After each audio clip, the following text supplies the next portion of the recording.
মানুষ আর মানুষ, 18 কোটি মানুষ, ঠিক কিনা? এই 18 কোটির জনসংখ্যার দেশে বসবাস করে আমরা খুশি না বেজার? খুশি হইতে হবে, বেজার হইেন না। জাপানের খবর জানেন? তাদের গ্রোথ রেট নিচের দিকে, উল্টো। জনসংখ্যা নাই, বাচ্চা নিলে, সন্তান নিলে গভর্নমেন্ট তাদের টাকা দেয়। আমাদেরকে আল্লাহ তাআলা দয়া করে, মায়া করে এই সম্পদটা দিয়েছেন। এই মানব সম্পদকে যেন আমরা কাজে লাগাই, ইনশাআল্লাহ। পড়েন সবাই।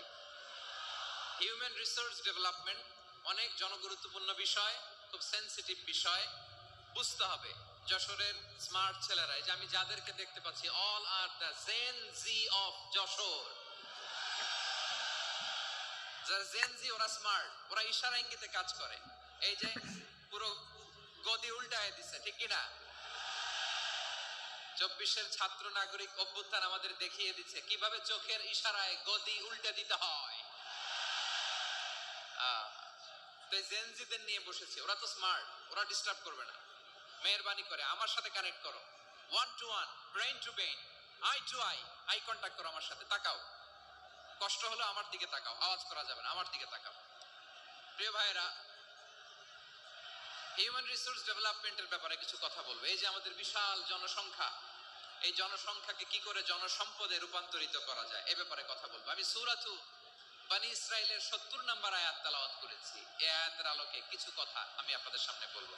আল্লাহ তাআলা ইরশাদ করছেন, ওয়ালাকাদ কাররামনা বনী আদম ওয়া হামালনাহুম ফিল বাররি ওয়াল বাহরি ওয়া রাযাকনাহুম মিনাত তাইয়্যিবাত ওয়া ফাদ্দালনাহুম আলা কাসীরিম মিম্মান খালাকনা তাফদীলা।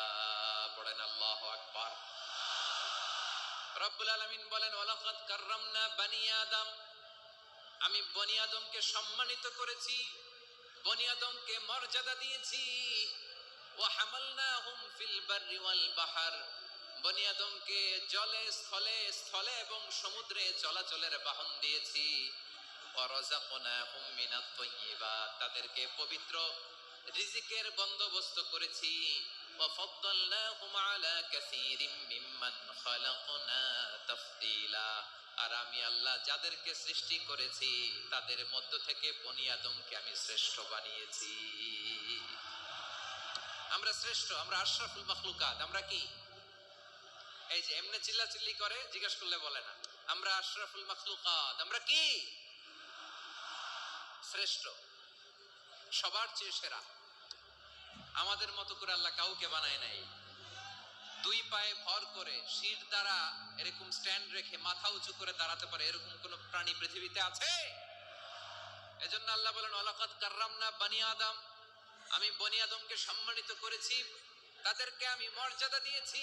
তাদেরকে আমি যত মর্যাদা দিয়েছি, আমার কোন সৃষ্টিকে এত মর্যাদা দেই নাই। পড়েন সুবহানাল্লাহ। I have dignified the status of the sons of Adam. আদমের সব সন্তানের মর্যাদা আমি বাড়িয়েছি। আল্লাহ এখানে বলেননি ওয়ালাকাদ কাররামনাল মুমিনিন, আমি মুমিনের মর্যাদা বাড়িয়েছি, বলেছেন? আল্লাহ এখানে বলেন নাই ওয়ালাকাদ কাররামনাল মুসলিমিন, আমি মুসলিমের মর্যাদা বাড়িয়েছি।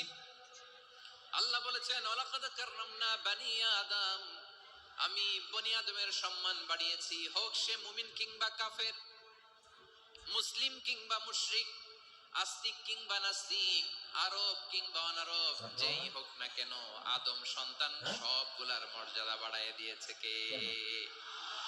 সবার মর্যাদা আল্লাহ বাড়িয়েছে। মানুষ হিসেবে মর্যাদা। বিশ্বনবী ইসলাম ইহুদির লাশ দেখে দাঁড়িয়ে গেলেন। কার লাশ? আমার যশোরের ভাইরা আওয়াজ করে বলুন, কার লাশ? ইহুদির লাশ দেখে দাঁড়ায় গেলেন। সাহাবারা বললেন, ইয়া রাসূলুল্লাহ, আপনি দাঁড়ালেন যে, এটা তো ইহুদির লাশ। বিশ্বনবী বললেন, আওয়ালাইসাত নাফসান, এটা কি মানুষ নয়? এটা হোক ইহুদি হোক খ্রিস্টান, এটা তো মানুষ। আমি মানুষ দেখে দাঁড়িয়েছি। আই স্যালিউট দ্য হিউম্যানিটি, আমি মানবতাকে সম্মান করেছি। পড়েন সুবহানাল্লাহ। তাহলে এই জমিনে মানুষের মর্যাদা বেশি, হোক আস্তিক হোক নাস্তিক, হোক মুমিন কিংবা কাফের। আদমের সন্তান হলে, মানুষ হলেই তার মর্যাদা বাড়িয়েছে কে? আমার কলিজার টুকরা যশোরের ভাইয়েরা, মানুষের মর্যাদা আল্লাহ এত বাড়িয়েছেন, মানুষ জীবিত থাকলেও যেমনি মর্যাদাবান, মরে গেলেও মর্যাদাবান। সুবহানাল্লাহ পড়েন। মানুষ মরে গেলে এই ডেড বডিটা কি হয়? পচে যায়, গলে যায়, মাটির সাথে মিশে যায়। তাই বলে আপনি ডেড বডির সাথে যাচ্ছে তাই করতে পারবেন না? পারবেন?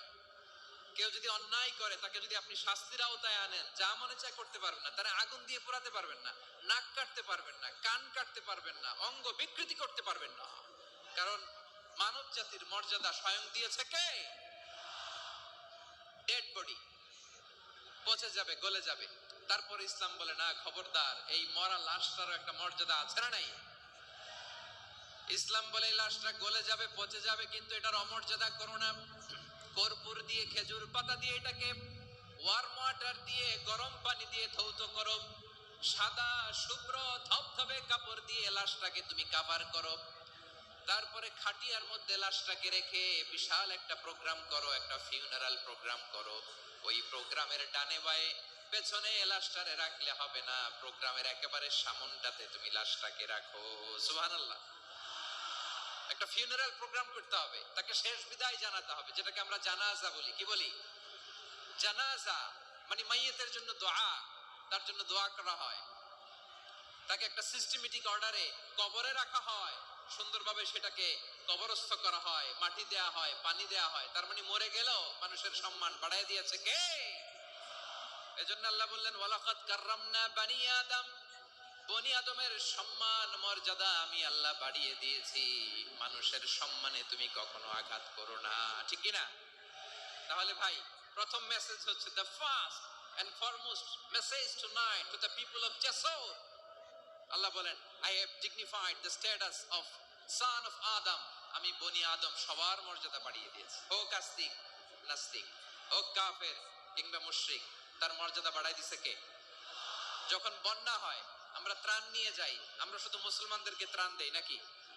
হ্যাঁ, আমরা মুসলমানকেও দেই, অমুসলমানকেও দেই, হিন্দুকেও দেই, বৌদ্ধকেও দেই। যেখানেই মানবতা বিপন্ন সেখানে ইসলামের হেল্পিং হ্যান্ড আছে না নাই?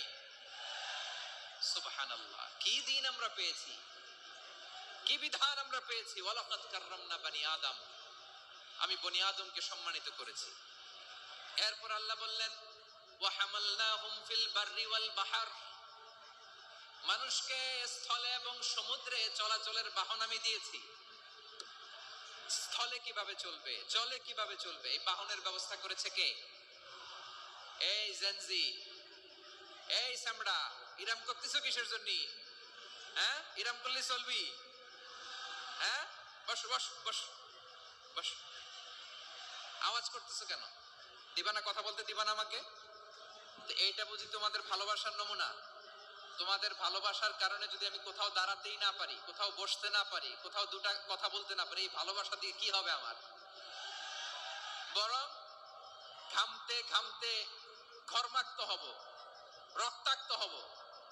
কিন্তু সেন্ট্রাল থেকে, সেন্ট্রালি যে ইনস্ট্রাকশন আসবে, সেই ইনস্ট্রাকশনের এক চুল আমরা ডানে বায়ে যাব না।